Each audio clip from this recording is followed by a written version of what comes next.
الحمد لله رب العالمين والعاقبة للمتقين والصلاة والسلام على سيد الأنبياء والمرسلين وعلى آله وأصحابه أجمعين. أما بعد فقد قال الله تبارك وتعالى في كتابه المجيد: يا أيها الذين آمنوا إن تنصروا الله ينصركم ويثبت أقدامكم. وقال تعالى في موضع آخر: لتبلغن في أموالكم وأنفسكم ولتسمعن من الذين أوتوا الكتاب من قبلكم ومن الذين أشركوا أذى كثيرا وإن تصبروا وتتقوا فإن ذلك من عزم الأمور. وقال تعالى: وإن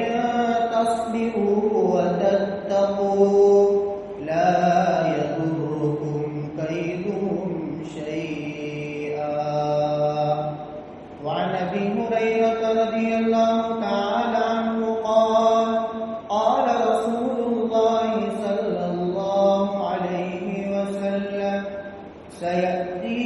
على الناس سنوات خداعات يصدق فيها الكاذب ويكذب فيها الصادق ويؤتمن فيها الخائن ويخون فيها الأمين وينطق فيها الرويبضة. قيل: يا رسول الله وما الرويبضة؟ قال: الرجل التافه في أمر العامة، أو كما قال عليه الصلاة والتسليم. صدق الله العظيم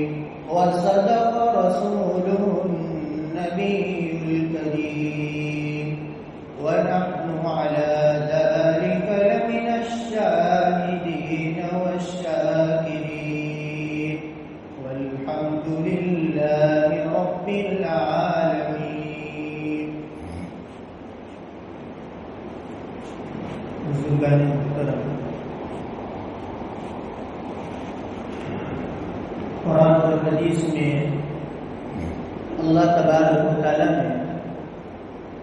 قیامت تک آنے والے تمام تر فتنوں کا تذکرہ کیا ہے. قیامت تک آنے والا کوئی فتنہ ایسا نہیں ہے کہ جس کا تذکرہ اللہ تبارک و تعالیٰ نے قرآن و حدیث میں اجمالی طور پر یا تفصیلی طور پر نہ کیا. ہر چھوٹے بڑے فتنے کا اللہ تبارک و تعالیٰ نے قرآن کریم میں تذکرہ کیا ہے، لیکن اللہ تبارک و تعالیٰ کا انداز ایک الگ ہے کہ ہر شخص کی نظر وہاں تک پہنچتی نہیں ہے. اور اسی طرح نبی کریم صلی اللہ تعالی علیہ وسلم نے بھی قیامت تک آنے والے فتنوں کا پہلے ہی سے پیشگی آپ علیہ السلام نے تذکرہ کر دیا ہے، کہیں اجمالی تو کہیں تفصیلی طور پر. اور قربان جائیے نبی کریم صلی اللہ تعالی وسلم کی ذات بابرکت پر کہ آپ نے نہ صرف فتنوں کا تذکرہ کیا بلکہ فتنوں سے بچنے کے لیے آپ علیہ الصلوۃ والسلام نے اعمال بھی بدلائے، بیماری بھی بدلائی، تو بیماری کے ساتھ ساتھ آپ علیہ الصلوۃ والسلام نے اس کا مداوا اور اس کے علاج کا بھی اللہ کے نبی صلی اللہ تعالی علیہ وسلم نے تذکرہ فرمایا۔ ہم اور آپ بخوبی سمجھ سکتے ہیں کہ اس وقت عالمی سطح کے اعتبار سے مسلمانوں پر جو حالات ہیں وہ کسی سے بھی مخفی اور پوشیدہ نہیں ہے۔ اگر عالمی سطح پر دیکھا جائے تو ہی پرانا اور نبی کریم صلی اللہ تعالی علیہ وسلم کا پیشین گوئی کردہ فتنہ ہمارے سامنے ہے کہ اسرائیل جو دندنا رہا ہے اور بیت المقدس پر ناجائز قبضہ کرنے کی کوشش کرتا ہے، اس کے لیے اس نے نہ صرف امریکہ کا سہارا لیا ہے بلکہ تمام خلیجی ممالک ہیں، عرب ممالک ہیں، ان کو بھی غیر شعوری طور پر اپنے قبضے کے اندر لے لیا ہے۔ اس لیے اپنے ماضی قریب میں آپ نے سنا ہوگا کہ قطر پر بھی اسرائیل نے حملہ کر دیا، حالانکہ خلیجی ممالک میں عرب ممالک میں صرف سعودی عرب نہیں آتا بلکہ تمام تر خلیجی ممالک، اس میں قطر بھی آ گیا، اس میں کویت بھی آ گیا، اس میں دبئی بھی آ گیا، اور اس میں یمن بھی آ گیا، اس میں ترکی بھی آ گیا، اور اس میں سعودی عرب، عمان، یہ جتنے بھی خلیجی ممالک ہیں کہ جس کے 3 طرف سمندر پائے جاتے ہیں یا جس کے 4 طرف سمندر پائے جاتے ہیں، وہ تمام تر خلیجی ممالک کو اسرائیل نے اپنے قبضے کے اندر کر لیا۔ آپ علیہ الصلوۃ والسلام نے اس فتنے کی پہلے سے پیشین گوئی کی کہ ستکون فتنۃ تستنزف العرب قتلاها فی النار، عنقریب ایک ایسا فتنہ رونما ہوگا کہ پورے کے پورے عرب کو، یعنی تمام تر عرب ممالک کو، چاہے وہ قطر ہو، چاہے وہ دبئی ہو، چاہے وہ یمن ہو، چاہے وہ ترکی ہو، چاہے وہ عمان ہو، چاہے وہ عرب ہو، سب پر جھاڑو پھیر دے گا۔ اور آپ علیہ السلام نے فرمایا قتلاها فی النار، اس جنگ کے اندر جتنے بھی لوگ قتل کیے جائیں گے وہ سب کے سب جہنم میں جائیں گے۔ حضرات محدثین نے اس روایت کے ذیل میں کوئی احتمال کے درجے میں تاریخ کے اندر آج تک آپ علیہ الصلوۃ والسلام کی بعثت سے لے کر آج تک کوئی ایسا فتنہ رونما نہیں ہوا کہ جس کے اندر اس کے مقتولین کے بارے میں یہ کہا جائے کہ اس فتنے میں جتنے بھی لوگ قتل کیے گئے وہ سب کے سب جہنم میں جائیں گے۔ ایسا فتنہ آج تک رونما نہیں ہوا، لیکن اسرائیل کا قطر جیسے مالی اعتبار سے مستحکم ملک پر حملہ کرنا اور قطر کا دفاعی پوزیشن نہ لینا، یہ اس بات کی علامت ہے کہ آنے والا فتنہ یہ اس کا پیش خیمہ ہے۔ ہو سکتا ہے کہ اسرائیل کا جو اپنا منصوبہ کہ عرب ملک ان کی خود مختاری کو ختم کر دیا جائے، وہ جو کہے وہ نہیں ہوگا، ہم جو کہیں گے وہ ہوگا، صرف ان کا چہرہ اور زبان ہماری ہوگی۔ تمام تر خلیجی ممالک میں آج دنیا کے اندر ہونے جا رہا ہے۔ آپ علیہ الصلوۃ والسلام نے اس کی پیشین گوئی کی ہے کہ ایسا ہوگا اور ایسا آج ہو رہا ہے۔ آپ علیہ الصلوۃ والسلام نے ایک روایت میں فرمایا کہ سیأتی علی الناس سنوات خداعات، کہ قریب میری امت پر ایسے دھوکے کے سال آئیں گے، فریب کن، دھوکے باز، مکاریوں اور فریب سے لبریز، ایسے میری امت پر سال آئیں گے اور ایسا زمانہ آئے گا کہ یصدق فیہ الکاذب، کہ اس میں جھوٹے کو سچا سمجھا جائے گا اور سچے کو جھوٹا سمجھا جائے گا، امانت دار کو خیانت دار سمجھا جائے گا، خیانت دار کو امانت دار سمجھا جائے گا، وہ پوری دنیا کا نظام درہم برہم ہو جائے گا۔ آج اگر انسان عالمی اعتبار سے، اگر ملکی سطح پر اگر کوئی کاروبار کرتا ہے، اگر کوئی شخص درآمد برآمد کا کاروبار کرتا ہے کہ ایک ملک کی اشیاء کو دوسرے ملک میں پہنچاتا ہے، جس کو ایکسپورٹ اور امپورٹ کہا جاتا ہے، تو بڑے بڑے جو کاروبار کرنے والے ہیں اس میں ماشاء اللہ آپ کو چند لوگ ایسے ملیں گے جو سچائی کے ساتھ کاروبار کرتے ہو۔ اگر وہ سچ بولنے کے لیے جاتے ہیں تو ان کا یہ دھڑام دے کر ختم ہونے کے قریب ہو جاتا ہے۔ حقیقت ہے اگر تجارت کی منڈی کے اندر تجارت کرنی ہو تو گویا جھوٹ بولنا پڑتا ہے، جھوٹ کے بغیر کاروبار نہیں ہو سکتا۔ اگر آپ کاروبار کرو گے آپ کی ترقی نہیں ہو سکتی۔ اور مد مقابل لینے والا بھی ایسا ہے کہ سچ بولو تو آپ کا مال نہیں بکتا ہے، آپ کو جھوٹا بولنا ہی پڑتا ہے۔ یہ پوری کے پورا جو دنیا کے اندر نقشہ کھینچا جا رہا ہے، نبی کریم صلی اللہ تعالی علیہ وسلم کا فرمان ہے کہ ایسا ہو کر رہے گا، تب جا کر قیامت آئے گی۔ اور آج اگر بڑے بڑے تجاروں سے پوچھا جائے تو وہ دو زبان سے ہی کہتے ہیں کہ جھوٹ تو بولنا پڑے گا، اس کے بغیر کاروبار نہیں ہو سکتا، خیانت تو ہوگی، اس کے بغیر کاروبار نہیں ہو سکتا۔ قربان جائیے نبی کریم صلی اللہ علیہ وسلم پر۔ آپ علیہ السلام نے فرمایا کہ میری امت پر ایسے سال آئیں گے۔ پھر آپ نے فرمایا کہ ایسے سال جب آئیں گے تو روئی ویزا گفتگو کرے گا۔ صحابہ نے پوچھا کہ حضور یہ روئی ویزا کیا ہے؟ آپ علیہ السلام نے فرمایا الرجل التافہ فی امر العام، ایک ایسا انسان کہ جس کے پاس دنیا کے اعتبار سے کوئی نالج نہیں ہے، جس کے پاس دینی اعتبار سے نالج نہیں ہے، قلیل العلم، حقیر یسیر قسم کا آدمی کہ دینی اعتبار سے بھی پسماندہ ہوگا، دنیا میں اعتبار سے بھی پسماندہ ہوگا، لوگوں کی اس کی کوئی عزت اور وقت نہیں ہوگی، وہ لوگوں کے عمومی معاملات کو سلجھانے کے لیے بیٹھ جائیں گے۔ وہ یا سرپنچ کے عہدے پر، مسلمانوں کے بڑے سے بڑے عہدے پر وہ لوگ فائز ہوں گے جن کی معاشرے کے اندر کوئی عزت اور کوئی وقت نہیں ہوگی۔ آج چھوٹے سے چھوٹے دنیا کے عہدے سے لے کر اوپر سے اوپر تک کے عہدے کو دیکھا جائے، تحصیل سے لے کر ضلع تک، ضلع سے لے کر ریاست تک، ریاست سے لے کر ملک تک، اور ملک سے لے کر اعلیٰ سطح پر آپ دیکھ لو، بڑے بڑے عہدوں پر فائز ہونے والے ایسے لوگ ہیں کہ جن کو دینی اعتبار سے، دنیاوی اعتبار سے کوئی واقفیت نہیں ہے، جن کا مشغلہ صرف اپنا پیٹ بھرنا ہے، مال و دولت کے علاوہ جن کا کوئی مشغلہ نہیں۔ آپ علیہ السلام نے فرمایا ایسا زمانہ میری امت پر آ کر رہے گا، اور ایسا زمانہ آ چکا ہماری نظروں کے سامنے ہے۔ خود ہمارے ملک کو بات لے لیجیے، ہمارے ملک کے اندر ملکی سطح پر وزیر اعظم کو لے لیجیے، پرائم منسٹر کو لے لیجیے، یہ سارے کے سارے لوگ وہ ہیں جو بس اپنا پیٹ بھرنا چاہتے ہیں اور اپنے خاص قسم کے ایجنڈے کی تکمیل چاہتے ہیں کہ اس ملک سے مسلمانوں کو ختم کر دیا جائے۔ نہ صرف مسلمانوں کو بلکہ جتنے بھی اقلیت والے لوگ ہیں کہ جو میجورٹی کے اندر کم تعداد والے ہیں، چاہے وہ مسلمان ہو، چاہے وہ سکھ ہو، چاہے وہ برہمن ہو، ایسے جتنی بھی برادری کے لوگ ہندوستان کے اندر پائے جاتے ہیں ان کو ہمارا غلام بنایا جائے۔ اسی لیے انہوں نے وقف بل کو بھی پاس کیا، اور جب عدلیہ اور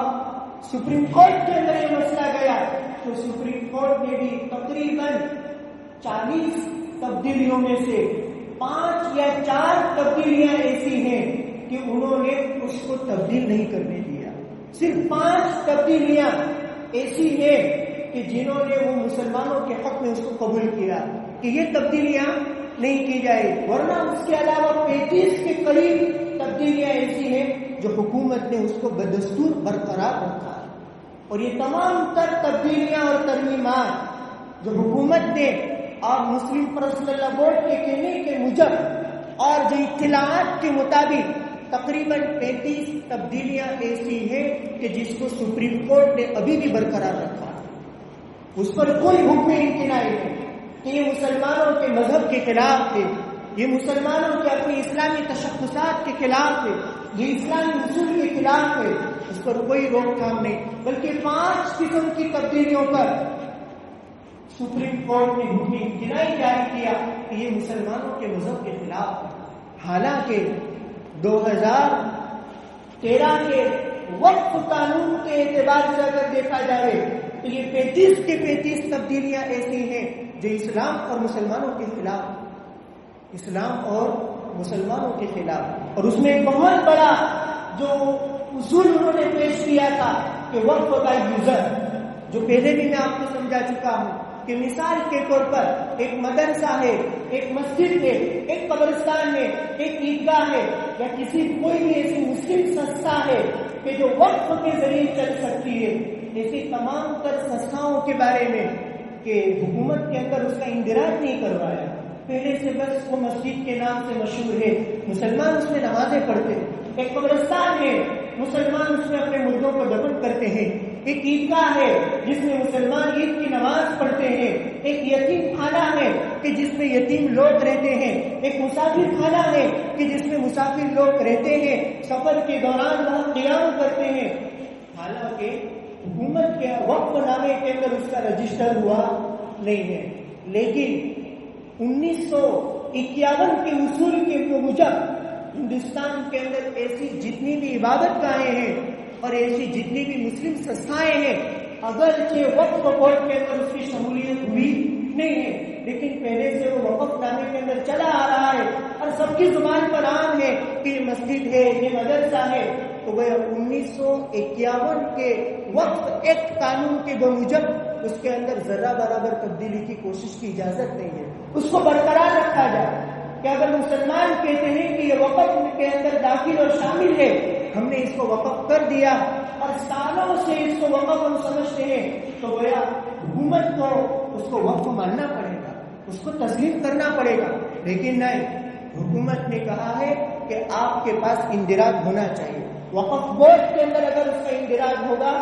تب جا کر ہم اس کو وقف تسلیم کریں گے۔ حالانکہ ہماری شریعت کا اصول تو یہ ہے اور ہماری شریعت کا تأثر تو یہ ہے کہ مسلمان اپنی زبان سے صرف یہ کہہ دیتا ہے کہ میں نے زمین کو وقف کر دیا، کوئی اصول نامہ تیار کرنے کی ضرورت نہیں ہے، کوئی وقف نامہ تیار کرنے کی ضرورت نہیں ہے، لیکن شریعت کے اعتبار سے وقف ہو جاتا ہے۔ اگر ایک مسجد کو وقف کر دیا تو ساتوں زمین سے لے کر ساتوں آسمان تک وہ شریعت کے اندر وقف سمجھا جائے گا۔ خود وقف کرنے والے کی اس پر ملکیت نہیں رہے گی، استعمال کرنے والوں کی بھی اس پر ملکیت نہیں رہے گی، بلکہ وہ لوگوں کے لیے عام ہوگا۔ خیر، ہندوستان کے اندر سب سے پہلے وقف کا جو قانون بنا وہ 1954 کے اندر بنا، اس سے پہلے وقف کے سلسلے میں کوئی قانون نہیں تھا۔ ہاں، 1923 کے اندر مسلم ایکٹ کے اندر وقف کے مسائل کا تذکرہ تھا، اس سے انکار نہیں، لیکن کوئی لگا بندہ اصول وقف کے تحفظ کے لیے، اوقاف کے املاک کی حفاظت کے لیے، مدارس، مساجد، مکاتب، خانقاہ، اس طرح دیگر تمام تر شعائر کی قبیل کی چیزیں ہیں، ان کی حفاظت کے لیے سب سے پہلے جو قانون بنایا گیا وہ 1954 کے اندر بنایا گیا۔ لیکن ہاں، اس قانون کے اندر بھی مسلمانوں کے تمام تر مطالبات کو پورا نہیں کیا گیا تھا۔ وہ قانون ایسا بنایا گیا تھا کہ اس سے مسلمانوں کی تمام تر املاک، یعنی وہ املاک جن کا تعلق مسلمانوں کی مذہبی،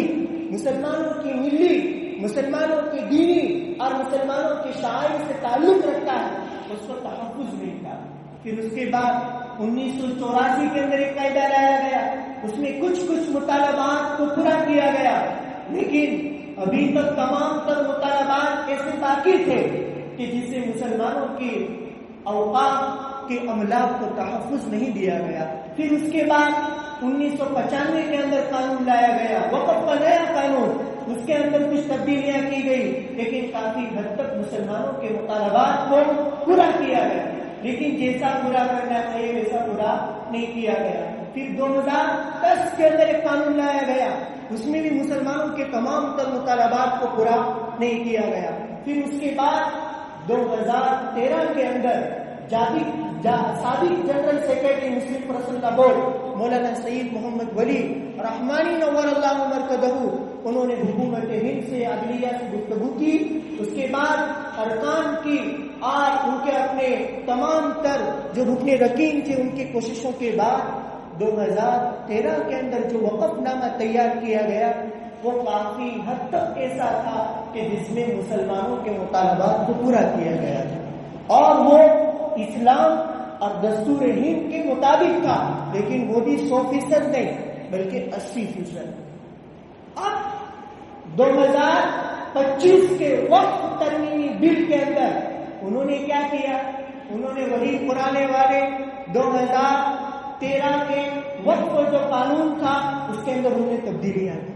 اور تقریباً اطلاعات کے بموجب 40 قسم کی وہ تبدیلیاں کرنے چاہتے تھے. 40 قسم. ان 40 قسم کی تبدیلیوں کے اندر سے صرف اور صرف